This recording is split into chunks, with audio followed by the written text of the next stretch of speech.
Navi Mumbai airport का नाम dBA Patil के नाम पर रखने का प्रस्ताव यूनियन कैबिनेट में पेश किया जाएगा।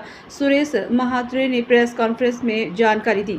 नवी मुंबई इंटरनेशनल एयरपोर्ट का नाम लोक नेते डीबीए पाटिल के नाम पर रखने का प्रस्ताव जल्द से जल्द यूनियन कैबिनेट मीटिंग में पेश किया जाएगा। Union aviation minister Kinjarapu Ram Mohan Naidu ने हमें भरोसा दिलाया है कि इस बारे में प्रस्ताव यूनियन कैबिनेट मीटिंग में पेश किया जाएगा। इसीलिए नवी मुंबई इंटरनेशनल एयरपोर्ट का नाम जल्द ही राष्ट्रीय नेता डीबीए पाटिल के नाम पर रखा जाएगा। भिवंडी लोकसभा सीट के एमपी सुरेश महात्रे उर्फ बालिया मामा ने रविवार को उस प्रेस कॉन्फ्रेंस में हमें यह जानकारी दी।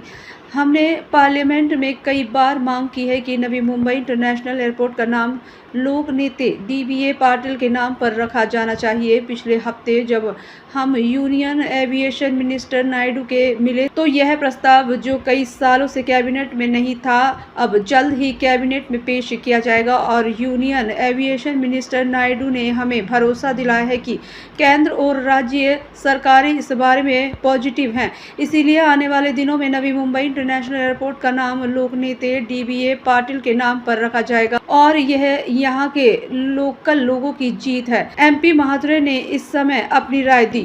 मुरबाड टॅक्स का रेल्वे का इंतजार जल्द खत्म होगा। त्यावेळेस मंत्री महोदय अश्विनीजी वैष्णव साहेब यांनी देखील खूप चांगला प्रतिसाद दिला।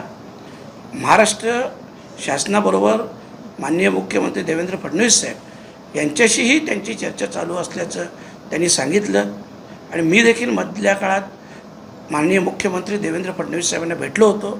त्यांनी देखील कारण हा जो प्रोजेक्ट आहे मुरबाड रेल्वेचा याचा खर्च हा महाराष्ट्र शासन अर्धा करणार आहे आणि अर्धा केंद्र सरकार करणार आहे आणि म्हणून दोघांचीही मंजुरी येणे आवश्यक होतं आणि आता हे अंतिम टप्प्यात आलेलं आहे। त्या दिवशी स्वतः अश्विनी वैष्णव साहेब बोलले की येत्या काही महिन्यातच म्हणजे 3 ते 4 महिन्यात याच बजेटमध्ये या कामाला मान्यता मिळवून देईल अशा प्रकारचं त्यांनी मला आश्वस्त केलेलं आहे।